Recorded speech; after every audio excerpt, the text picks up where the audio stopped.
Había una pregunta que circulaba en voz baja por los salones más exclusivos de Hollywood durante los últimos meses de 1948. Una pregunta que nadie se atrevía a formular en voz alta, pero que todos los productores con suficiente memoria y suficiente miedo se hacían cuando creían que nadie los escuchaba. ¿Qué hacer cuando una mujer entra a tu mundo sin pedir permiso, sin necesitar tu aprobación y con la inquietante certeza de que no le interesa quedarse? Algunos creyeron tener la respuesta. Algunos planearon, con esa mezcla de cortesía calculada y crueldad refinada, que solo Hollywood sabía producir, ponerla en su lugar esa noche. Lo que ocurrió después cruzó fronteras que ninguno de ellos había imaginado siquiera que existieran. Los Ángeles, otoño de 1948. La Segunda Guerra Mundial había terminado 3 años antes, y América vivía esa euforia particular de los vencedores que aún no han descubierto el precio de la victoria. Hollywood operaba en su momento más arrogante. Las productoras del Big Five dominaban el mercado mundial del cine como ninguna industria había dominado nada en la historia, y los nombres que se pronunciaban en sus oficinas determinaban qué rostros vería el planeta entero esa temporada. En ese paisaje de dioses fabricados llegó una mujer que ya era leyenda en otra lengua, en otro continente cinematográfico, en otro idioma de la dignidad. Su nombre era María Félix, y aquella noche, en una mansión de Beverly Hills, donde se concentraba más poder que en algunas embajadas, alguien cometió el error de creer que podía reducirla. La invitación había llegado a su suite del Beverly Wilshire Hotel 10 días antes, escrita en papel color marfil, con tipografía grabada en relieve y un sello de cera que pretendía evocar la elegancia europea, aunque, examinado de cerca, revelaba que había sido fabricado en una imprenta de West Hollywood, que producía esos efectos para todos los estudios importantes de la ciudad. María Félix lo sostuvo entre los dedos durante unos segundos, leyó el texto con atención, lo dejó sobre la mesa de caoba del salón principal de su suite, y no dijo nada durante un rato largo.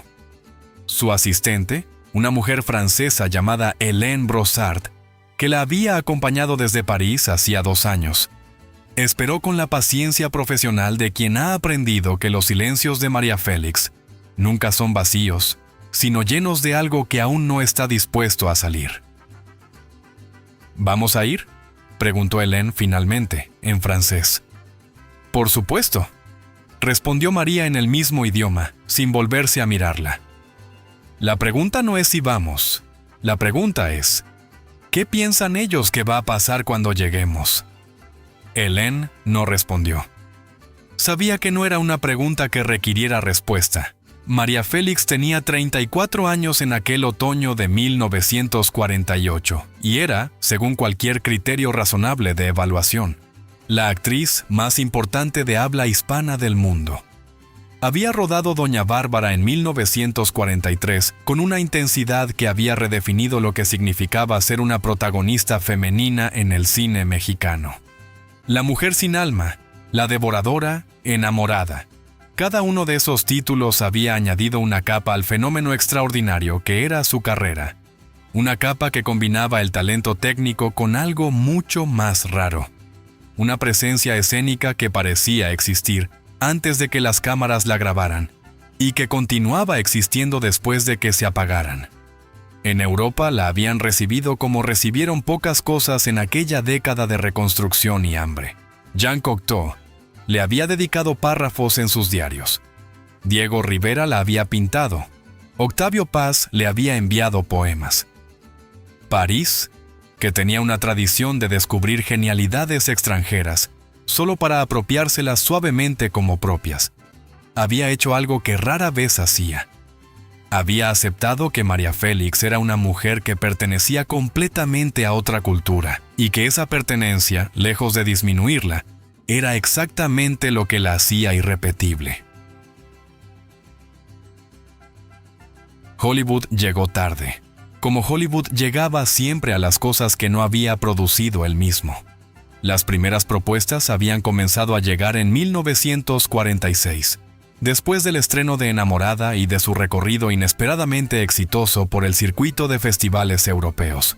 Eran propuestas que María, leyendo entre líneas con la facilidad de quien ha leído muchos contratos en muchas lenguas, había rechazado una tras otra, no por falta de interés en el cine americano, sino por exceso de comprensión sobre lo que las propuestas implicaban. Papeles de señorita exótica, de mujer latina apasionada, de vampiresa de origen indeterminado. Roles diseñados no para mostrarla a ella, sino para confirmar lo que el público americano ya creía saber sobre las mujeres de su lado del continente. Había rechazado todo con la misma fórmula educada que su agente americano, un hombre llamado Ned Marin, había aprendido a transmitir con paciencia. La señorita Félix agradece el interés y considerará proyectos que estén a la altura de su trayectoria. Era una manera elegante de decir no. Y la negativa repetida, lejos de cerrarle puertas, había producido el efecto contrario.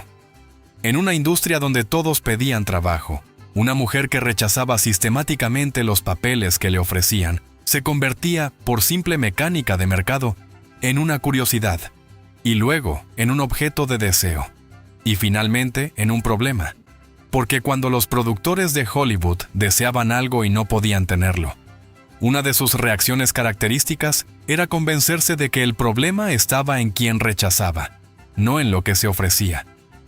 La invitación de aquella noche era, en cierto sentido, una respuesta a esa frustración acumulada.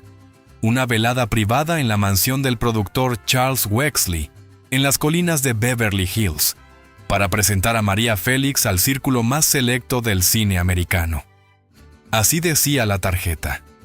En la práctica, todos los que conocían a Wexley sabían que esas veladas funcionaban como exámenes informales. Invitaba a alguien que quería incorporar a sus proyectos, lo exponía a una concentración de poder cuidadosamente seleccionada, y observaba cómo se desempeñaba bajo la presión social que esa concentración producía. Si pasaba la prueba, las puertas se abrían. Si no pasaba, las puertas no solo se cerraban, sino que el sistema entero recibía la señal de que aquella persona no era para Hollywood. Era un mecanismo eficaz, brutal y perfectamente legal. María Félix lo conocía. Su agente se lo había explicado con todo detalle. «Si no quieres ir, no vamos», había dicho Marin durante una llamada telefónica desde Nueva York. «Hay otras formas de entrar, más lentas, pero menos arriesgadas». «Voy a ir», había respondido María con la serenidad de quien ya ha tomado decisiones importantes en su vida y reconoce el peso específico de esta. «Pero no como ellos creen que voy». «¿Y cómo es que ellos creen que vas?»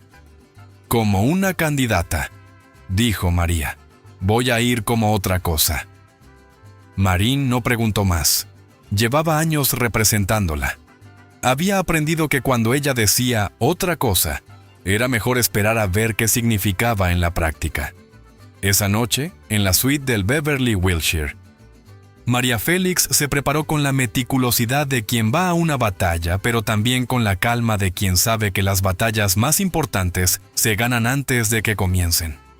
Eligió un vestido negro de Christian Dior, que le había sido enviado desde París el mes anterior, sin joyas en el cuello quedaba libre, expuesto, como una declaración de que no necesitaba adornos, y una sola pieza en la mano. Un anillo de oro con un rubí pequeño que había sido de su abuela en Sonora. Se miró en el espejo y por un instante muy breve, sonrió. No por nervios, por anticipación. La mansión de Charles Wexley estaba en Coldwater Canyon Drive, en una de esas curvas de las colinas de Beverly Hills, donde las casas se acomodan en el paisaje con una arrogancia disimulada como buen gusto. Había sido construida en 1936 por un arquitecto que había estudiado en Viena antes de emigrar, y que había intentado, con resultados mixtos, traducir el modernismo europeo al lenguaje del clima de California. El resultado era una construcción de líneas blancas, ventanales enormes, y jardines escalonados que olían, esa noche de octubre, a jazmín y a la humedad fresca que las colinas guardaban después del calor del día. María Félix llegó a las 9:20. Hélène la acompañaba, pero permaneció en el coche con el chofer, según las instrucciones que María le había dado. No quiero asistente esta noche. Quiero entrar sola. El mayordomo la recibió en la puerta con una reverencia que tenía la precisión de las reverencias practicadas frente al espejo. Tomó su abrigo. Anunció su nombre con esa pronunciación cuidadosa que los empleados de las casas elegantes de Hollywood adoptaban cuando los nombres no eran americanos. Miss María Félix. Sin acento en la primera I, como si el acento fuera una imperfección que había que corregir cortésmente. María lo miró por una fracción de segundo. No lo corrigió. Tomó nota. El salón principal estaba lleno, pero lleno no es la palabra adecuada para describir cómo estaba lleno. Había aproximadamente 40 personas, dispuestas en grupos de 4 o 5 como constelaciones cuidadosamente coreografiadas. Cada grupo representaba una concentración distinta de poder. Aquí los productores, allá los directores, más al fondo los actores establecidos, en la zona de la chimenea las esposas y los acompañantes, que en realidad eran amantes pero que la noche había decidido tratar como esposas por convención. Charles Wexley se acercó inmediatamente. Era un hombre de 52 años, con esa apariencia bronceada y deportiva que los productores californianos cultivaban como signo de éxito. Vestido con un traje gris de 3 piezas que combinaba el rigor europeo con esa flexibilidad ligeramente arrugada que en Hollywood significaba que uno estaba demasiado ocupado para preocuparse por la perfección. «¿María?», dijo, tomándole ambas manos con una familiaridad excesiva que ella permitió pero registró. «Por fin, llevamos meses esperándote». «Charles», respondió ella con una sonrisa precisa. «Aquí estoy. Quiero presentarte a algunas personas que se mueren por conocerte». «Estoy segura de que no se mueren», dijo María, con una ligereza que sonaba a humor pero que tenía debajo otra cosa. «Pero será un placer conocerlos». Wexley parpadeó. Procesó.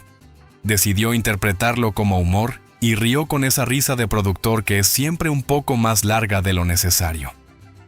La condujo por el salón. Y aquí comenzó lo que, vista desde afuera, parecía una serie de presentaciones cordiales, y vista desde adentro, era una operación cuidadosamente diseñada. El primer grupo incluía a 3 ejecutivos de la Metro-Goldwyn-Mayer, un director de origen húngaro que había emigrado en los años 30, y la esposa de uno de los ejecutivos, una mujer rubia, alta, con una elegancia educada en internados suizos.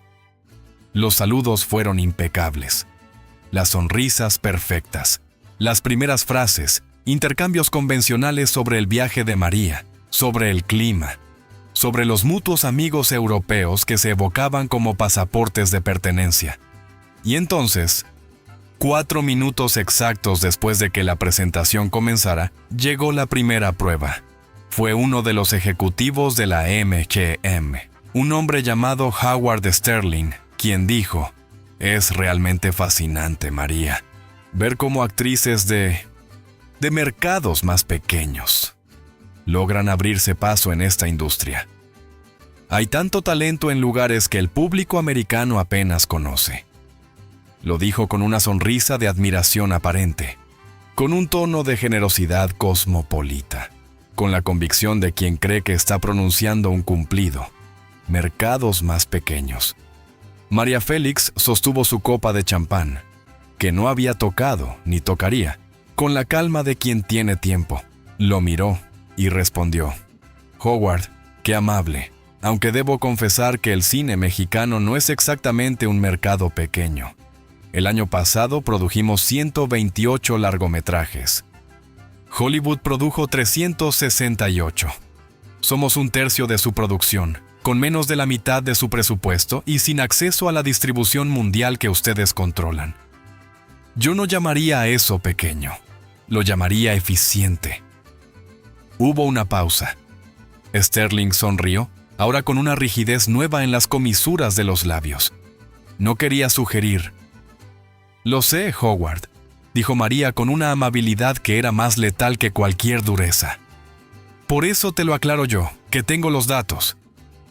El director húngaro, que había permanecido en silencio hasta ese momento, soltó una risa breve, genuina, de quien ha reconocido la situación y la disfruta con la complicidad de un europeo que también ha sido subestimado en alguna cena americana. «Touché», murmuró. Wexley, que observaba la escena con la atención de quien evalúa una inversión, intervino con la suavidad profesional de los anfitriones experimentados. María tiene una manera maravillosa de informar para entender por qué María Félix se movía aquella noche con la seguridad de quien no puede ser reducido por ninguna sala.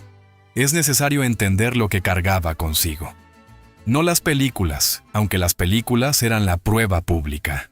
Lo otro, el sustrato invisible de experiencias que la habían formado y que ningún productor de Beverly Hills podía intuir con precisión, porque pertenecían a un mundo cuyas claves no había estudiado.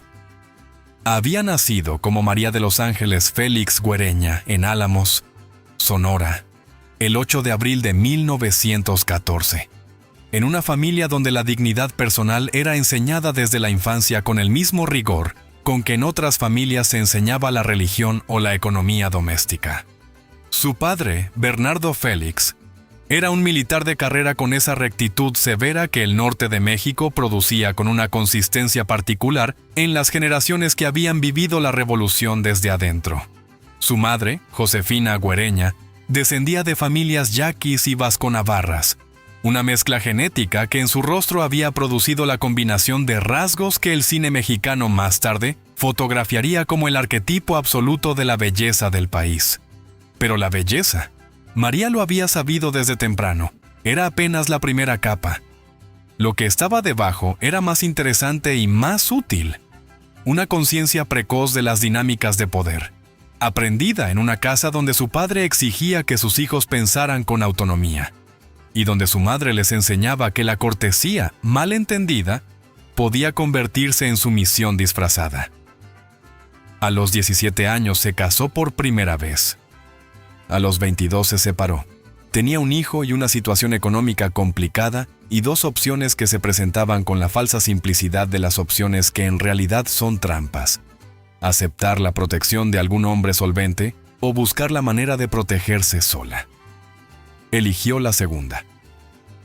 Fue descubierta en la Ciudad de México en 1942, caminando por la calle Madero, por un ingeniero que en realidad era un cazador de talentos del estudio Clasa Films. La frase que le dirigió era la frase que siempre se le dirigía a las mujeres jóvenes y bellas en aquellos años: ¿ha pensado usted en el cine? Lo que distinguió a María de las cientos de mujeres que recibieron la misma frase en aquella década fue su respuesta. No dijo que sí con entusiasmo. No dijo que no con falsa modestia. Dijo: he pensado en muchas cosas. Hábleme primero del proyecto. El cazador de talentos contó esa anécdota durante años. Decía que en 30 segundos supo que estaba ante alguien que no iba a ser administrable en los términos habituales. Su carrera se desarrolló con una velocidad que sorprendió incluso a la industria mexicana, acostumbrada a las trayectorias rápidas. El Peñón de las Ánimas en 1943. Doña Bárbara el mismo año, dirigida por Fernando de Fuentes, en una interpretación que se convirtió inmediatamente en una de esas referencias que después definen a una actriz para siempre. La mujer fuerte que no pide perdón por su fuerza, la devoradora que devora porque ha decidido no ser devorada, la figura mítica que el cine mexicano había estado esperando sin saberlo. A finales de los 40, María Félix era ya, sin discusión, la actriz más importante de su industria. Había trabajado con los mejores directores: Fernando de Fuentes, Emilio Fernández, Roberto Gabaldón. Había sido fotografiada por Gabriel Figueroa en composiciones que se estudiarían en escuelas de cine en 4 continentes. Había viajado a Argentina, a España, a Francia, llevando consigo una imagen del cine mexicano que era irreductible a las simplificaciones que los mercados extranjeros preferían. Y en cada lugar había aprendido algo. En Buenos Aires, había aprendido cómo los argentinos se situaban frente al cine mexicano, con admiración mezclada con una rivalidad cultural que no era enteramente consciente. En Madrid, había aprendido cómo los españoles miraban a los mexicanos, con una nostalgia colonial inconfesada que producía elogios envenenados de paternalismo.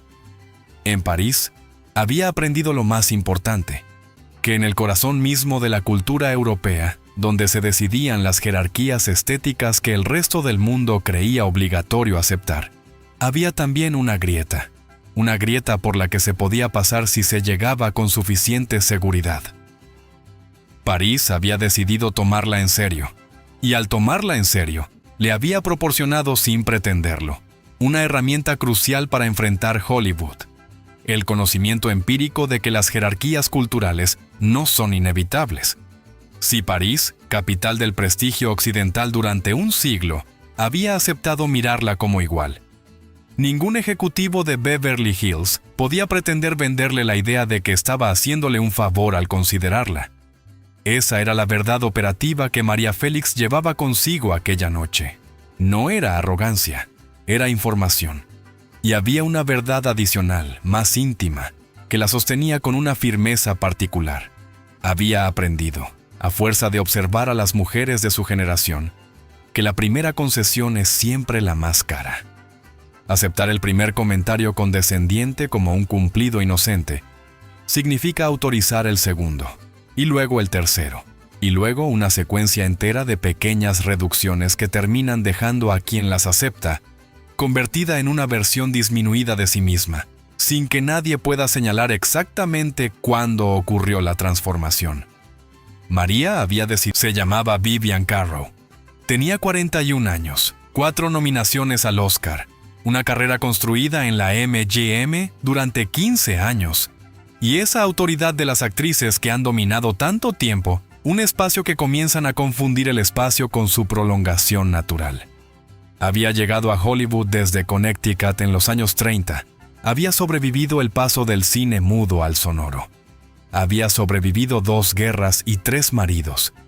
Y había desarrollado a lo largo de ese tránsito una manera particular de tratar a las mujeres que percibía como amenazas, con una cordialidad tan pulida que cualquier respuesta defensiva parecía exagerada, y por lo tanto descalificaba a quien respondía.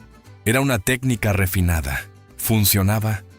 Wexley presentó a las 2 mujeres con la cuidadosa neutralidad de quien sabe que está colocando 2 elementos que probablemente reaccionarán entre sí.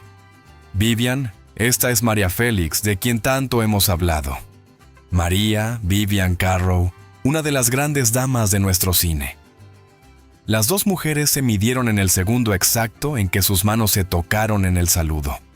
No con hostilidad evidente, con esa evaluación rápida que las mujeres profesionales de cualquier industria intercambian al conocerse. Rango, edad, capital simbólico, intenciones aparentes, intenciones probables.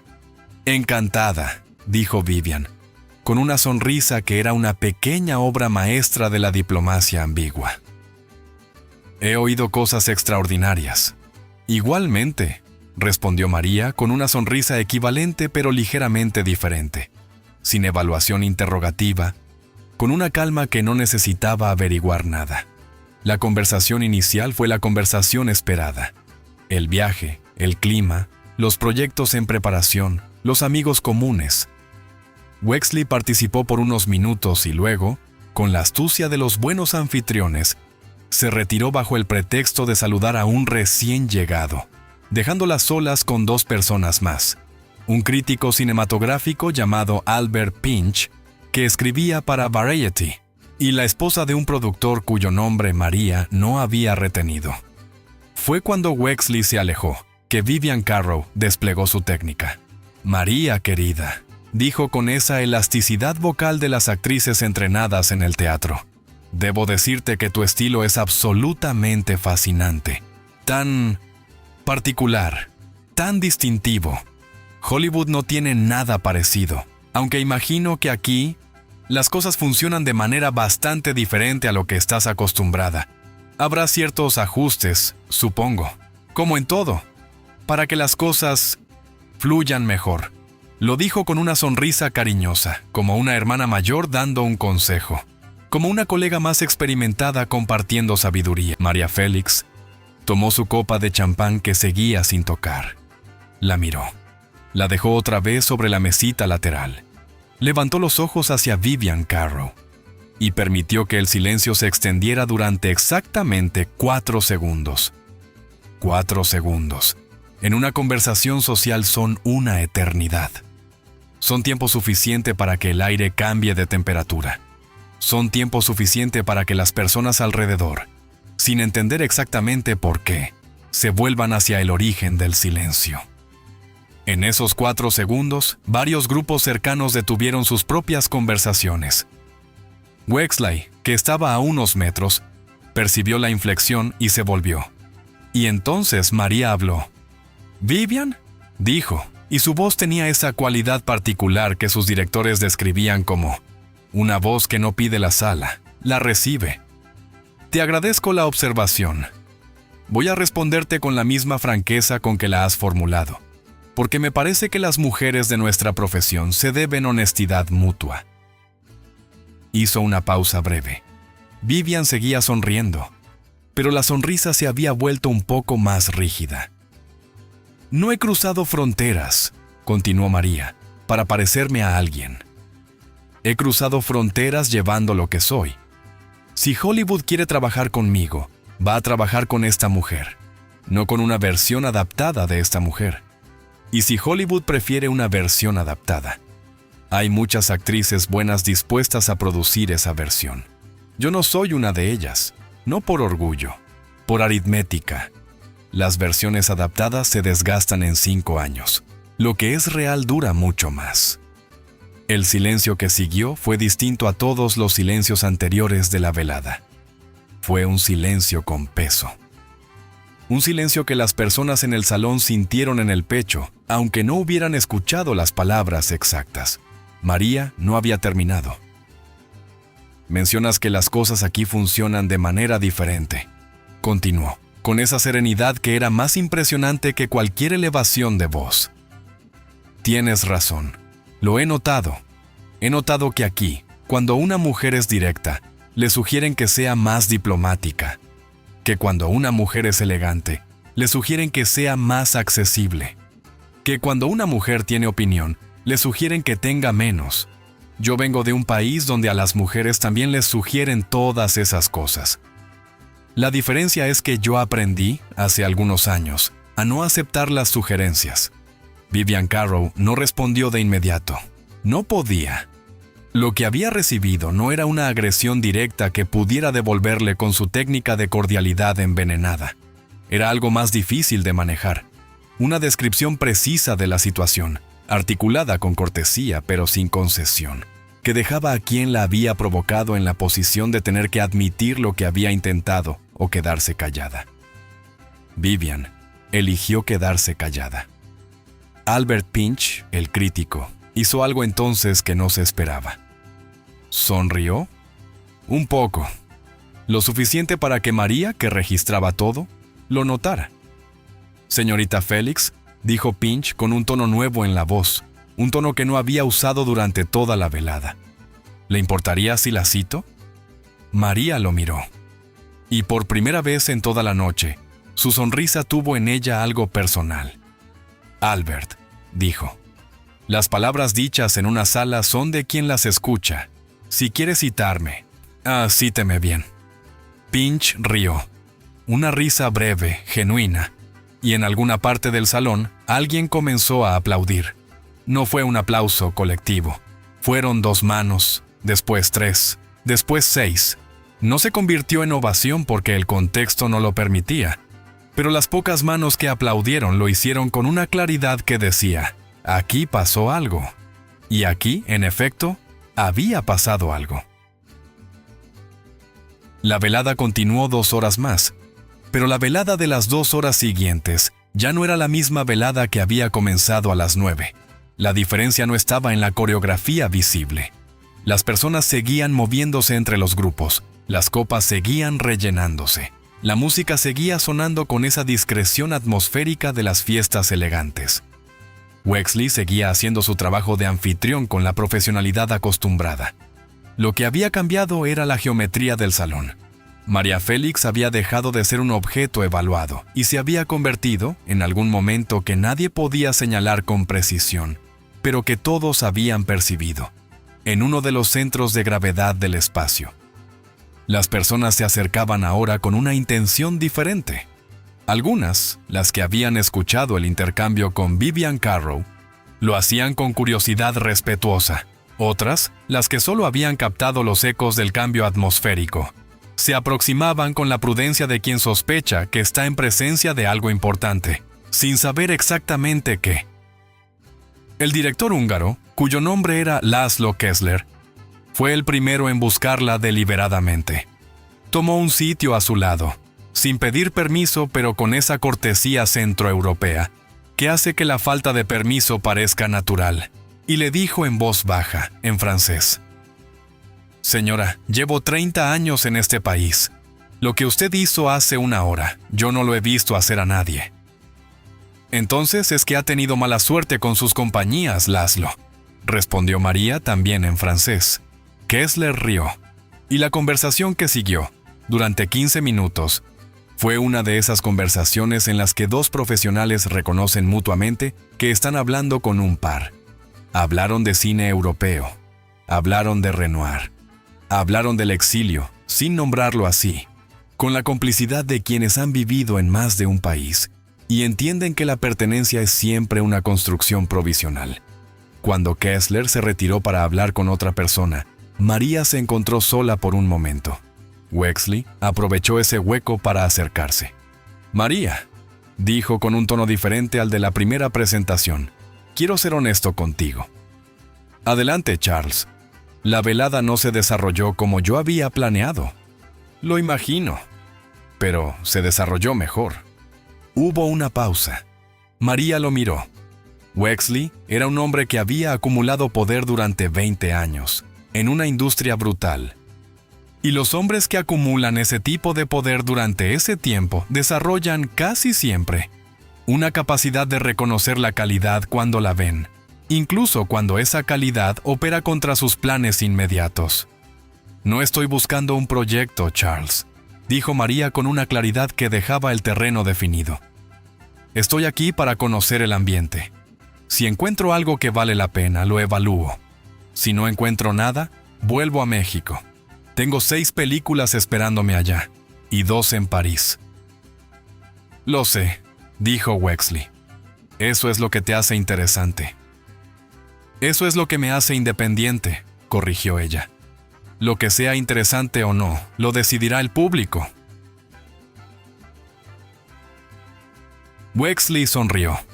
Era una sonrisa diferente de todas las anteriores, más pequeña, más privada, la sonrisa de alguien que reconoce que ha estado tratando a una persona con un guión que no le correspondía y ha decidido cambiar el guión. «Te voy a hacer llegar un proyecto la próxima semana», dijo. «No es un papel para actriz extranjera, es un papel para protagonista que sea exactamente lo que tú eres. Si te interesa, la hablamos. Si no, no insisto». «Eso me parece un trato razonable», respondió María. Wexley hizo una leve inclinación de cabeza y se retiró. A las 11:30, María Félix se despidió de la velada con la misma serenidad con que había llegado. No anunció su salida, no prolongó las despedidas, simplemente recuperó su abrigo. Agradeció al mayordomo, que esta vez pronunció su nombre con el acento correcto sobre la I, un detalle pequeño pero perceptible, y bajó las escaleras de mármol hacia el coche donde Helene esperaba. Helene la miró cuando entró. No preguntó. Sabía que María hablaría cuando quisiera hablar. María se acomodó en el asiento. Cerró los ojos por un momento. Los abrió. «¿Cómo fue?», preguntó Helene finalmente, en francés. «Fue como tenía que ser», respondió María. El coche bajó por Coldwater Canyon hacia las luces de Beverly Hills, que se extendían debajo de las colinas como un mantel de joyas falsas que sin embargo brillaban como verdaderas. Lo que ocurrió en los días siguientes fue lo que ocurre siempre en Hollywood. Cuando algo realmente importante sucede en un espacio cerrado, la historia comenzó a circular. Primero entre los 40 presentes, después entre sus colaboradores cercanos, después entre las redes profesionales que conectaban los estudios. Albert Pinch publicó, una semana después, una columna en Variety que mencionaba a María Félix con un tono que sus colegas reconocieron como inusual.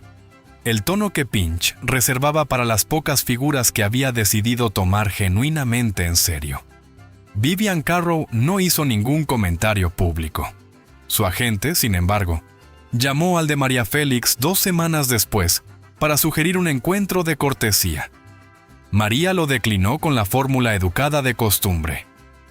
Charles Wexley cumplió su palabra. El proyecto llegó a Nueva York 10 días después. Era un buen proyecto. María lo evaluó con cuidado. Eventualmente lo rechazó, por razones técnicas relacionadas con el guión, no con los términos. Pero el contacto quedó abierto, y a partir de ese momento, las propuestas que Hollywood le hacía llegar tenían un perfil distinto al de los años anteriores. Más importante que cualquier proyecto específico, la noche había dejado un precedente. Y en una industria donde los precedentes se transmiten con mayor velocidad que los contratos, eso valía más que cualquier película.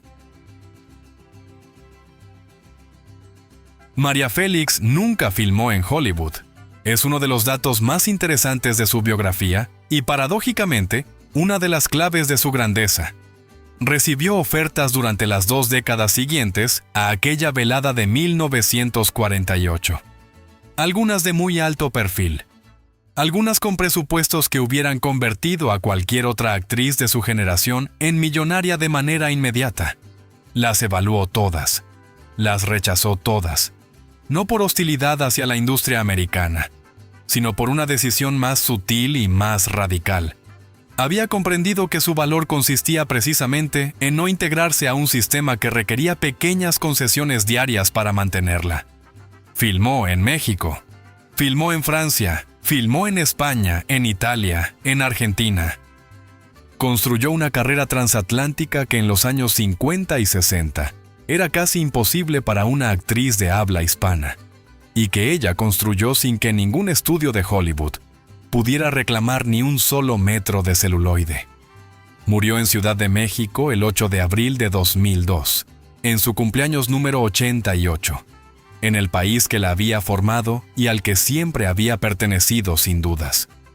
La velada en Beverly Hills nunca tuvo titulares, nunca tuvo escándalo, pero permaneció en la memoria de quienes estuvieron presentes con una persistencia que muchos eventos más documentados no lograron.